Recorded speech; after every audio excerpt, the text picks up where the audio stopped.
So get this. Elon Musk is restoring banned Twitter accounts. Here's why the most controversial. So here's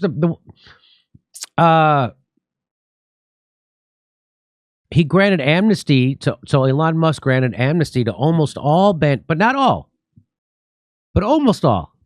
Still our friend Garland Nixon's banned. A drastic policy shift that has alarmed many users and advertisers and opens the door for numerous high-profile figures that stage potential comebacks and join the likes of former President Donald Trump and Kanye West, who have had their accounts restored. Here are some of them. Steve Bannon, Trump's former White House strategist, was banned in November 2020 after suggesting Dr. Fauci and FBI Director Christopher Wray should be beheaded on a video posted to his Twitter account. So he's not back yet, right? These are people who could come back. So these people are still, they deleted his second account. Could you see if Steve Bannon's account is up? So what if he unbanned almost all? So these are some of them that he still hasn't unbanned. How about Mike Lindell, the My Pillow guy? He's been banned from Twitter twice, once for spreading election misinformation and again for trying to skirt the ban with a new account, and has reportedly been desperately trying to meet Musk in an effort to be reinstated. Lynn Wood, the prominent lawyer and Trump supporter who had his account suspended for spreading conspiracy theories about the presidential. So you can spread any conspiracy theory about 2016 you want. You can say Russia hacked the election of 2016, that Putin did it, that Trump is a traitor, you can say anything you want about the 2016 election, but you cannot say that about the 20. You can't say anything about the 2020 election except that it was on the up and up. There was no problems with the 2020 election at all, right, Craig? Most secured election of our time, says the DHS. Most secure election in history. Why couldn't you secure that in 2016? Why was it so easy for Russia to hack our election in 2016? What changed from 2016 to 2020? Nothing. I'll tell you what changed. Nothing. Here's another one. Sidney Powell, Mike Flynn, Ron Watkins, the trio of high-flying QAnon figures, respectively Trump's former election advisor, national security advisor, and former administrator of a far-right website, Acon, formerly 8chan, were suspended for promoting baseless conspiracy theories. But what about the conspiracy theory that the Russians hacked our election? That's okay? How about this conspiracy theory that the President of the United States is a traitor to our country? That's okay? Because none of those have been proven. All of those have been disproved by Mueller. So if it's a conspiracy theory if it's something we don't like, it's a baseless conspiracy theory. If it's something we like, it's just a theory. It's almost a fact. Martin Shkreli, widely criticized as the pharma bro who jacked up the price of life-saving anti-parasitic drug. He was permanently banned in 2017 for attempting to evade the temporary ban imposed for the targeted harassment of a journalist. Roger Stone, the former Trump advisor, made a brief return to Twitter ahead of Musk's takeover. He was swiftly rebanned after being suspended for attacking journalists. Jesus Christ. Attacking journalists with a tweet. Azealia Banks, the rapper who had a reputation for offensive tweets, rants, and for trolling celebrities, including Musk, has been suspended multiple times and was permanently suspended in 2020 for transphobic tweets. Oh, you can't cross that line on Twitter. But now I think you can again because they got rid of the person. Pretty sure there was a trans lady in charge of that kind of trans banning. Katie Hopkins, the British media personality and controversial right-wing commentator, was kicked off Twitter in 2020 for violating its hateful conduct. Really? You mean all that shit that Rob Reiner tweets and Keith Olbermann tweets about me, that's not hateful? David Duke, the former Ku Klux Klan Grand Wizard and brazen white supremacist, was ousted on the platform in 2020 for repeatedly violating Twitter. And so what's good about that, when you ban a guy like that, he just goes away then. Do you think that's what happens? They don't go away. They're still in our country. They're still doing things. And don't you think it's better to see what they're doing and hear what they're saying than to not? Of course it is. Aubrey Huff, the former San Francisco Giants player, downplayed the severity of COVID-19 online and was permanently suspended in 2021 for repeatedly violating Twitter's policies on COVID misinformation. Again, the answer was he repeating Joe Biden when Joe Biden said that misinformation about the vaccines on CNN? Is that what he did? Oh, no, he didn't. Milo Yiannopoulos, the outspoken alt-right poster boy and former Breitbart editor, he is now assisting Kanye West on his 2024 presidential campaign, was banned in 2016 for harassing comedian and actor Leslie Jones. Again, it's a real squiggly line when it comes to who's hateful and who's harassing, because I get shit all day long. Nobody ever gets in trouble for that. Musk already reinstated a number of suspended accounts, typically right-wing, unilaterally. Taking action last Friday, Musk dubbed it Freedom Friday. The likes of Republican Congresswoman Marjorie Taylor Greene, Canadian psychologist Jordan Peterson, satire site Babylon Bee, Kathy Griffin, Kanye West. So they were all let back on.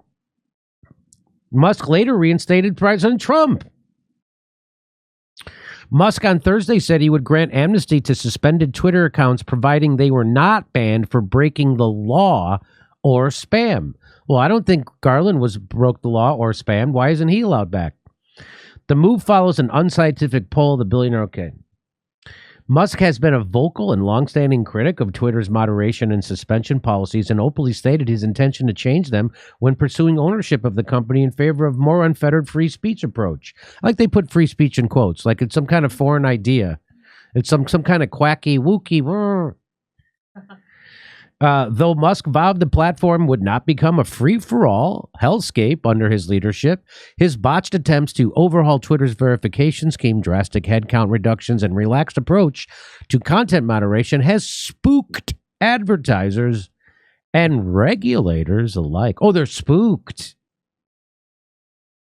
While Musk initially said no accounts would be reinstated before a diverse moderation council was in place to evaluate any decision, he swiftly reneged and blamed social activists for reportedly pressuring advertisers to boycott the platform.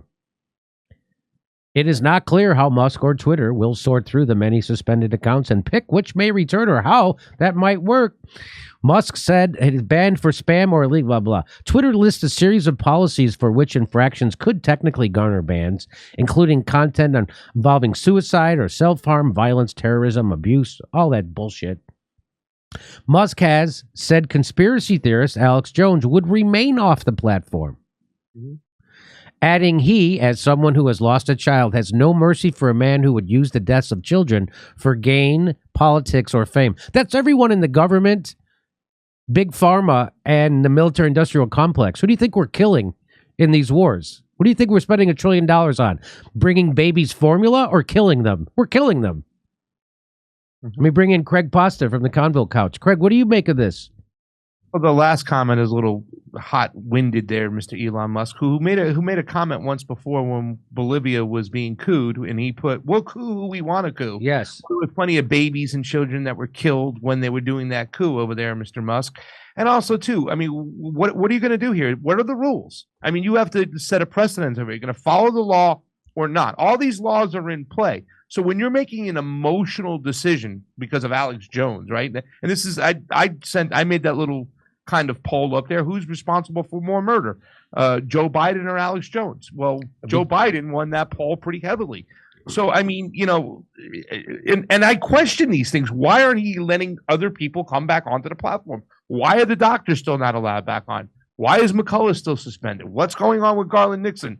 So really, to tell you the truth, like I've said from the get-go, I've never really had a lot of faith in Elon Musk, even though he's coming back on. So, I mean, they throw a little red meat here and there. But at the end of the day, I mean, all these people should be restored. I have been cursing Alex Jones, Steve Bannon, for their anti-China hawk mentality as of late like crazy. However, I 1,000%, whether I disagree with them or not, think they should have their Twitter reinstated, because that's what we should do. We should all be free speech absolutists. There's already laws in place.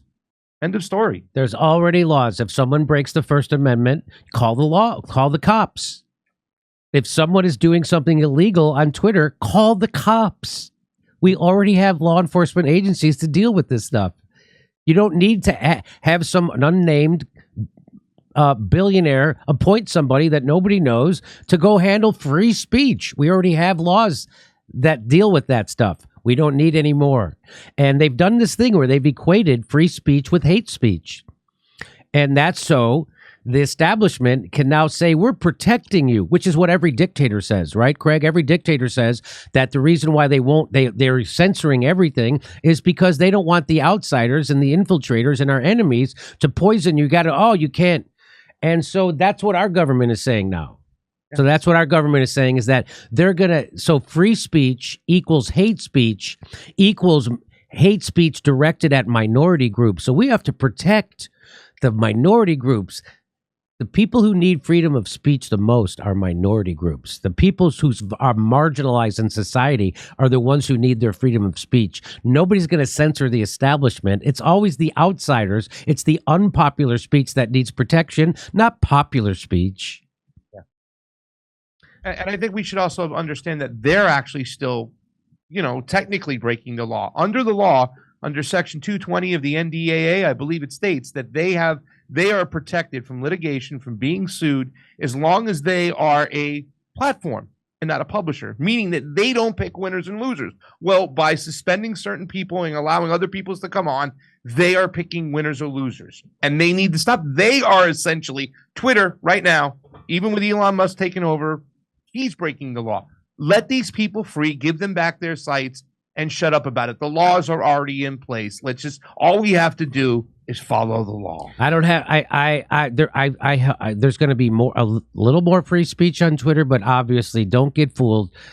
Elon Musk is a billionaire in bed with the government, the military industrial complex, and he's not going to unban Julian Assange.